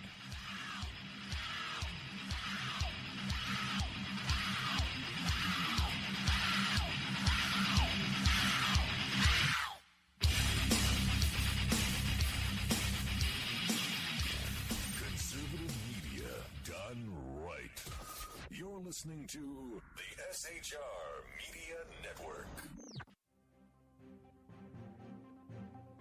Breaking news. According to the latest report coming out of SHR Media, a merchandise store to support both the Reaver of Common Sense and SHR Media has just been unleashed to the general public. Be forewarned that this site can be contagious and numerous items can be purchased to support the best news programming. Go to Reaver.one website and click on the store link to check out the merchandise.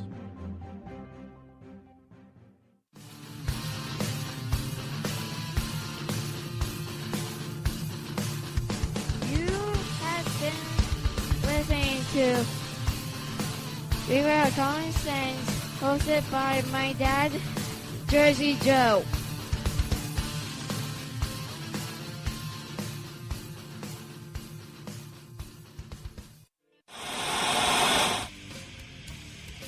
Beware, the Jersey Takeover is here. Every Monday through Friday, 11 a.m. to 1 p.m. Eastern Standard Time.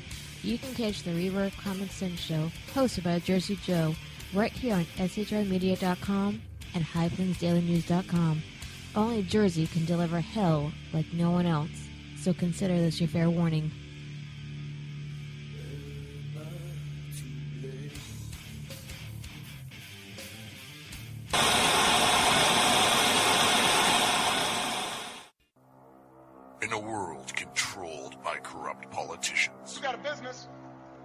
didn't build that. A team of ordinary men emerge from the ashes to give voice to the voiceless and hope to the hopeless. Sackhead Sean. Dude, I'm not saying coffee, stupid pro. Sackhead Clint. All good friends of ours usually show up drunk. Also starring Sacco as the producer. I'm a little bit drunk, I'm a little bit drunk, 'cause I'm drinking, drinking, drinking. They are the Sackheads Radio Show. Every Wednesday at 8 p.m. Pacific on shrmedia.com.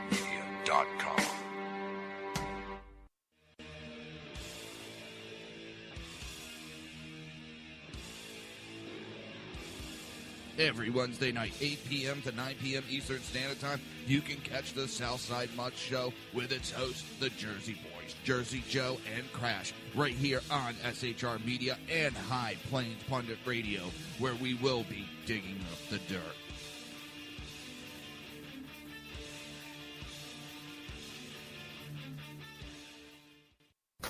Times are dark.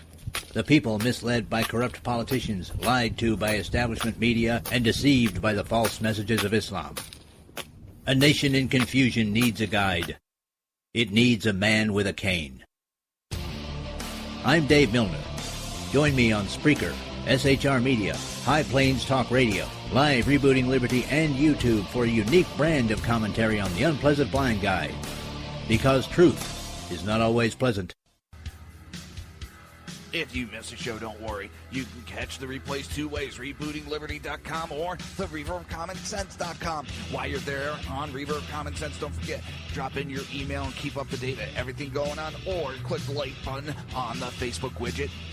Now on to the Reaver of Common Sense.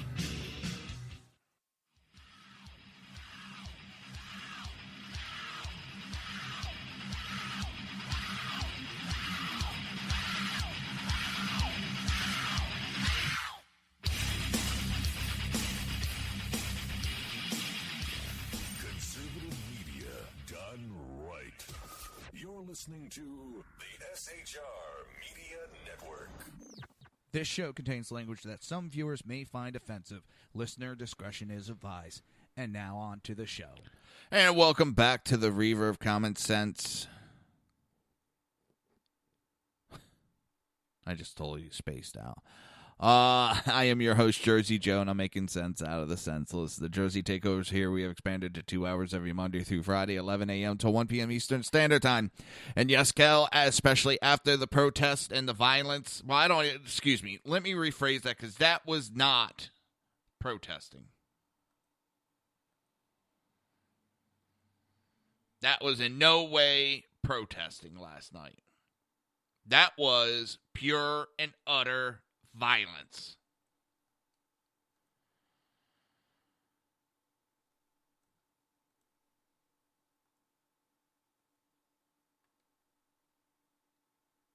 And that was anarchy. That was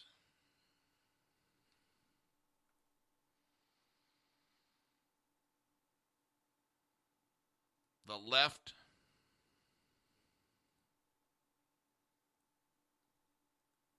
being the violent left.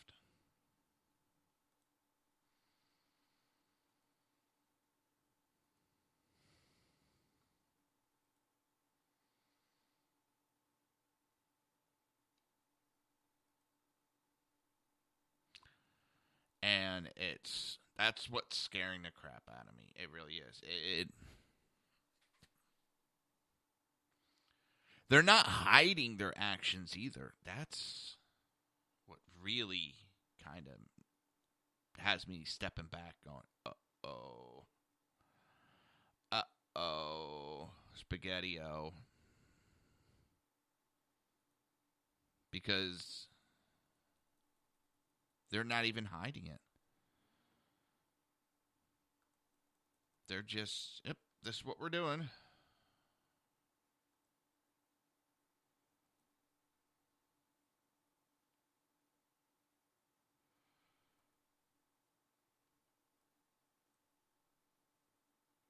And that's what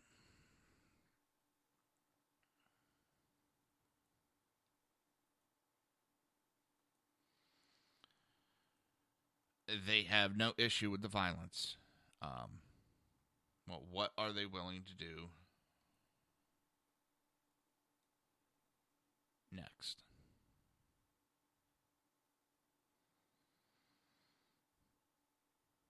Should be, what aren't they willing to do next?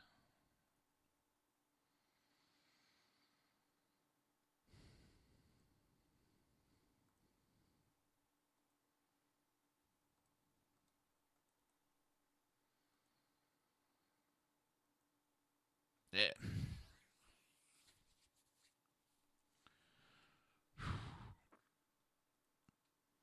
Where does it go from here? How much more do we allow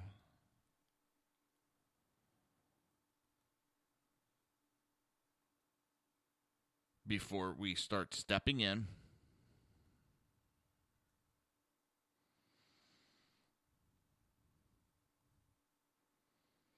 and saying, no more?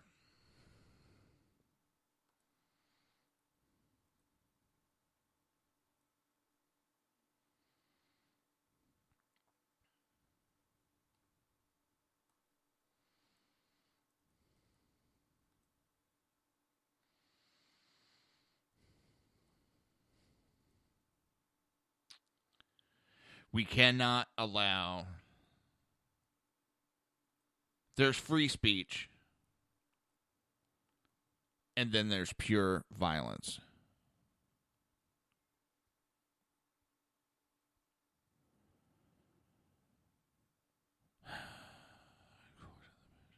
Attacking other. Exactly.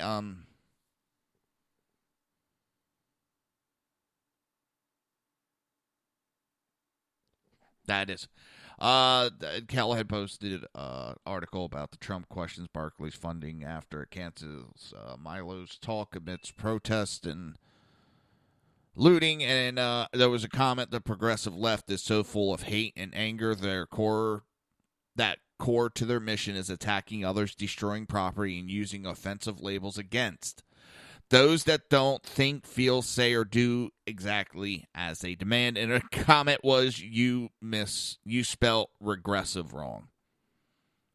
And it's dead on. It's, if you don't speak the way we speak, that is hate speech. If you don't agree with what we say, it's hate speech, it's racism, all the isms that go along with it.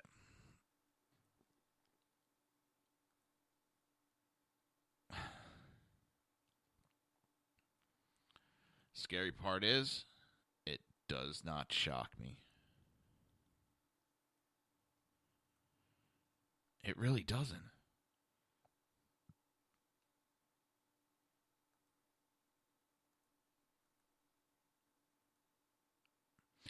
I saw something coming, but not to this degree.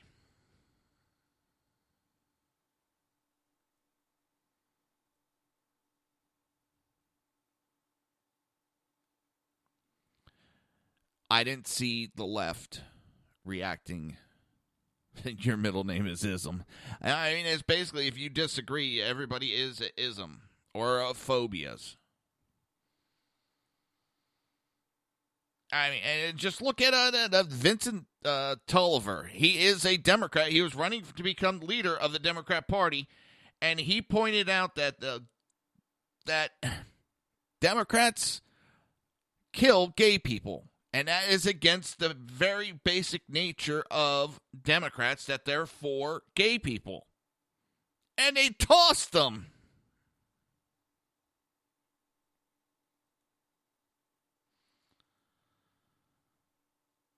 You don't agree, you get tossed. That is beautiful.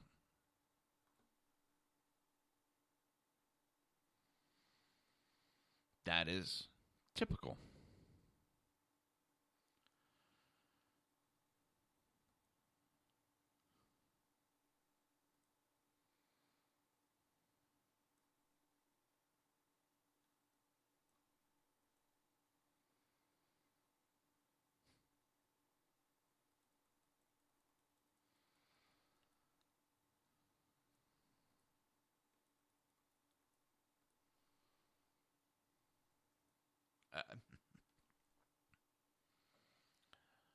But do you expect anything less?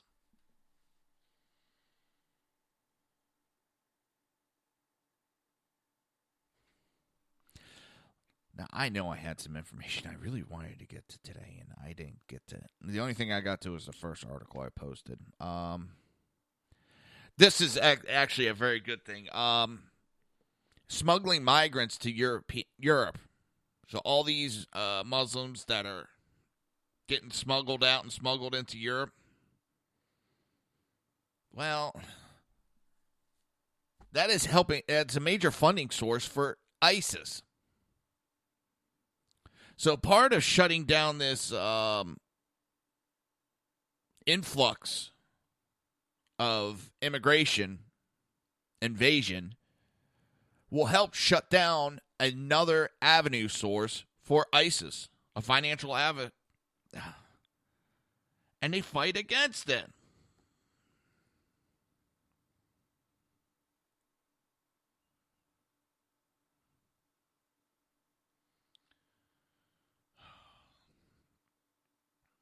I just... We're supposed to sit back.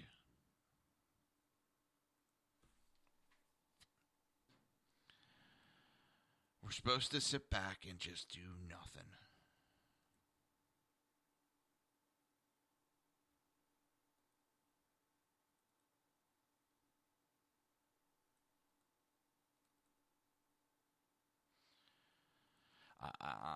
I'm at a loss.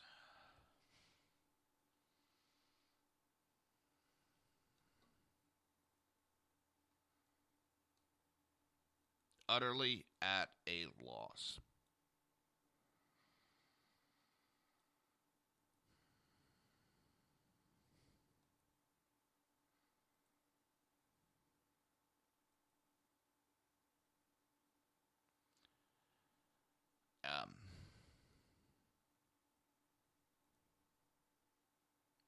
Like I said, I don't even know where to go from here.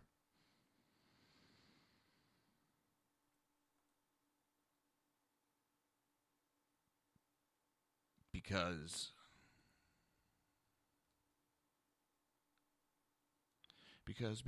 wonderful things she does.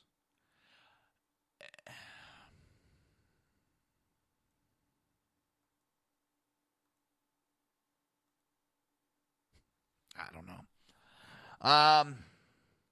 We got to do something, and that's what Trump's doing, and the liberals are just fighting the fight at this point. They're running around picking fights just to pick fights, to try to say they're doing something. It's that drunk in the bar that's just out to fight because he's mad. And he always gets his ass kicked. They always get their ass kicked. Always.